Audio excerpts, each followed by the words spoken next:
multiple segments of the spinal cord going to an individual muscle, which means you look at a lesion on a cord at one division, you may not have completely eliminated the motor control of any individual muscle. There are muscles, as we will learn, that have motor information from 4 and sometimes 5 different divisions of the spinal cord. So you will not learn all of those from me, but you're going to learn enough of them so that you have a sense about what's going on. Now, all of this multiple information coming from multiple segments of the spinal cord in the nerves are referred to as plexuses. A nerve plexus is a net of nerves. And the plexus here, our motor plexus is really, there's sensory stuff in it, but for us, they're going to be motor plexuses that carry information out to skeletal muscles. So these, we'll go through these stepwise, muscle to muscle. The cervical plexus, then the brachial. Merriam's textbook describes this one, the brachial plexus, as the worst nightmare of any anatomy student. And I can't argue with that. The good news is you're going to learn it now in anatomy. So one day, when you get to your graduate program, whatever you're in, and you have to learn the brachial plexus, you're going to be miles ahead of your peer group individuals at your gross tanks, because they were not required to take anatomy as an undergraduate. And you're going to go, dude, you are so far behind. Good luck with all that. I'm going to the coffee shop and we'll study some tonight. You go ahead and work on your brachial plexus. I learned that when I was a junior in my undergraduate life. So we're going to spend a great deal of time with it. Cervical, brachial, and the 2 on the bottom of the lumbar and sacral.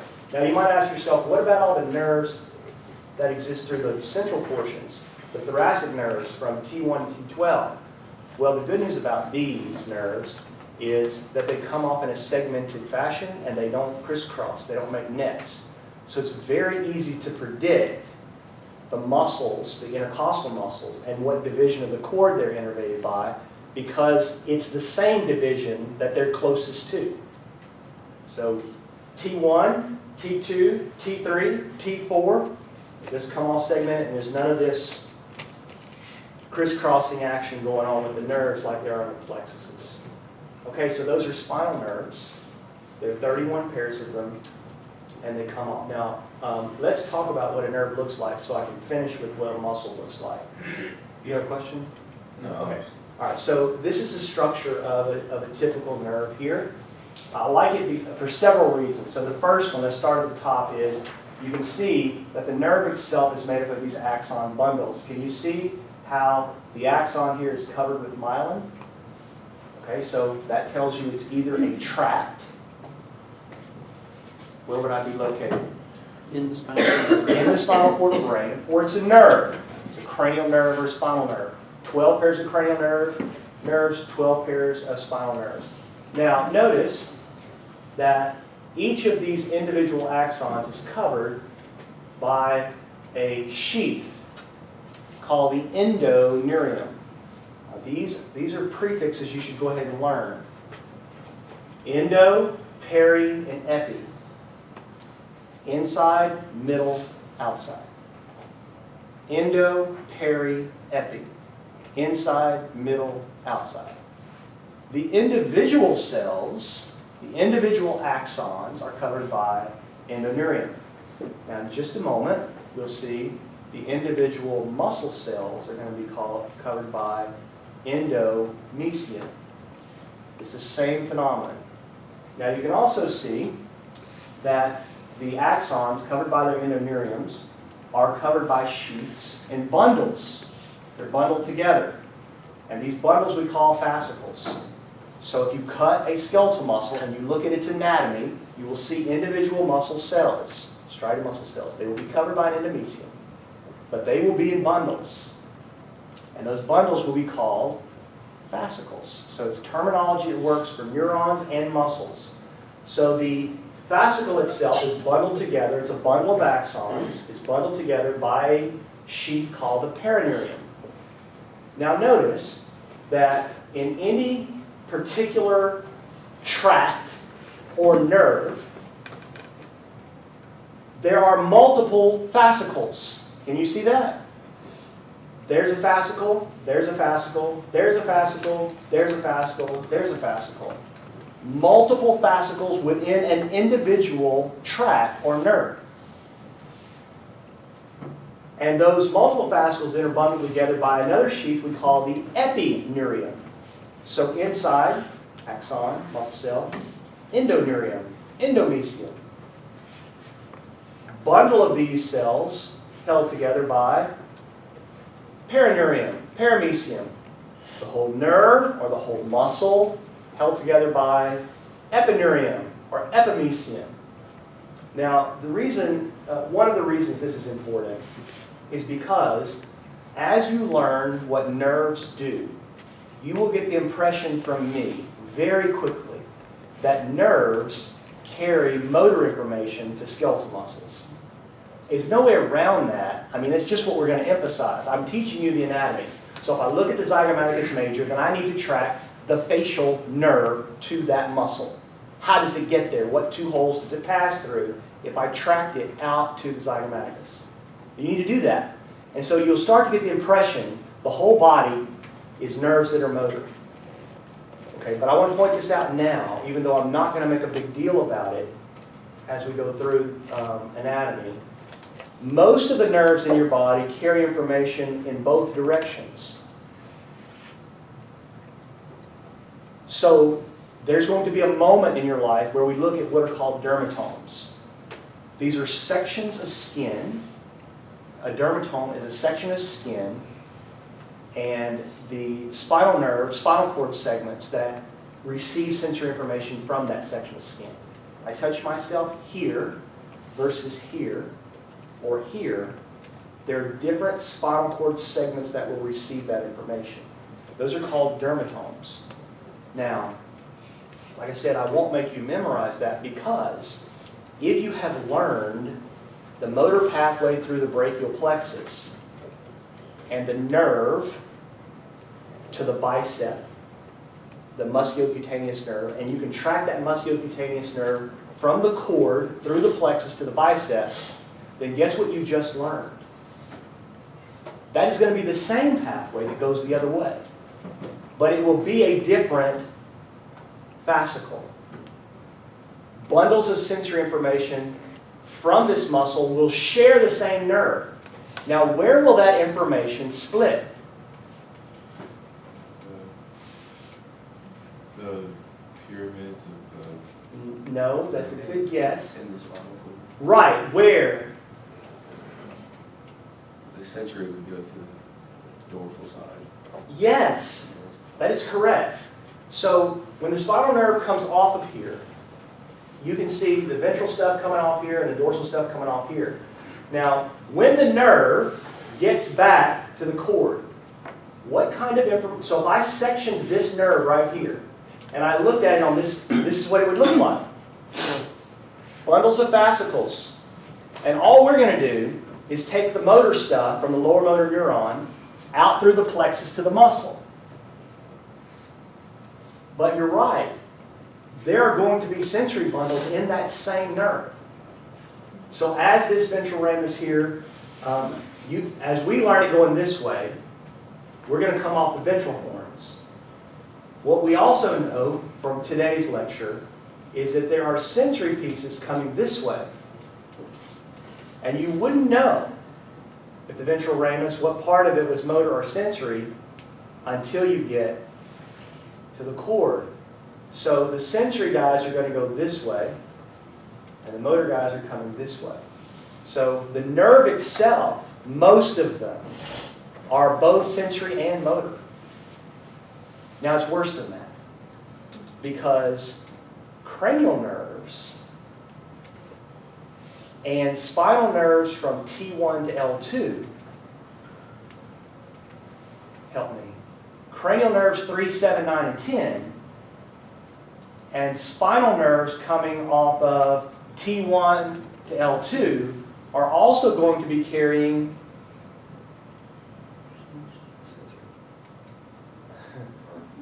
3, 7, 9, and 10, what am I thinking of? Parasympathetic. T1 to L2, what am I thinking of? Sympathetics, okay? So what kind of information? This is autonomic information. So not only will cranial and spinal nerves carry motor information to the muscles and sensory information back to the cord, but some of them are also going to be carrying autonomic motor information and something else that you know nothing about yet from me. They're going to be carrying autonomic sensory information. Why does my shoulder hurt when my heart is failing? This is an autonomic sensory system that is tied in to the same nerves that are carrying somatic sensory information. That's why you feel the pain in your shoulder when the heart is having a blockage. Okay, so that's nerves stuff there and pathways. Now I wanted to point out, I did that. Okay, so I want to point out one more thing here to you before we leave this. Let's do the review though first. I'm going to the muscle. I'm in a somatic system. Where is the cell body? I'm starting my journey. Where is the cell body? In the cerebral cortex. Can you be more specific? You can cheat. I put the pictures up. I know I've just taught you, so you haven't stuff memorized yet. Pre-central. Precentral gyrus. Yeah. Where is that? Right over the central surface.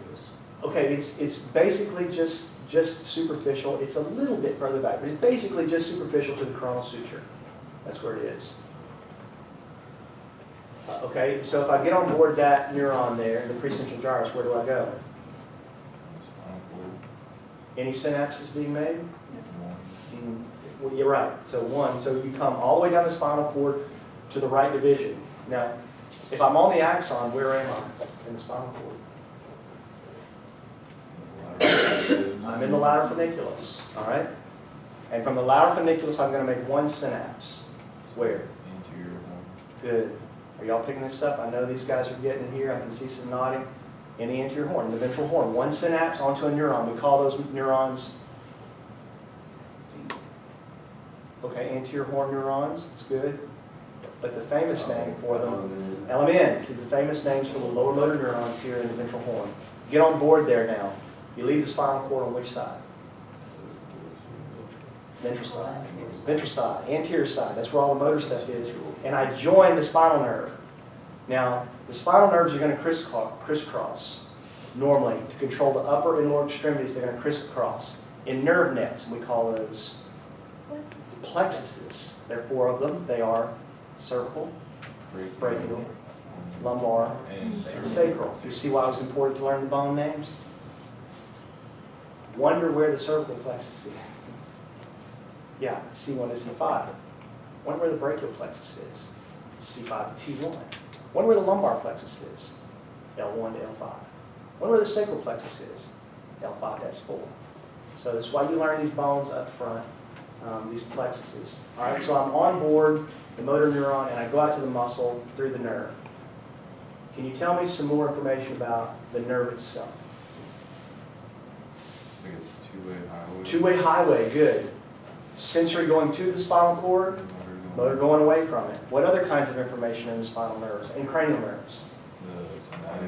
Some autonomic information. There can be sympathetic or parasympathetic, depending on which nerve it is, right? And you would know which cranial nerves would have parasympathetic information in them. 3, 7, 9, and 10. Which nerves would have sympathetic information in them? T1 to L2, right? Thoracolumbar versus craniosacral. Okay. And this is the last piece here I want to show you. We are going to find, I like to do this right at the end of this because you guys are learning this now, and you see this and you go, oh, I believe I could have figured that out on my own. He didn't have to say this. Okay, so we know something about the spinal nerve. We'll do dorsal ventral ramus later with that and how they split. But I wanted you to see these two because this is where I started the lecture today. This right here labels both of these attachments to the spinal nerve, the rami communicantes, or the communicating branches. And there are two of them. One of them is called the white ramus, and the other one is called the gray ramus. Now, if I said that from this picture, what spinal cord division is this image taken from?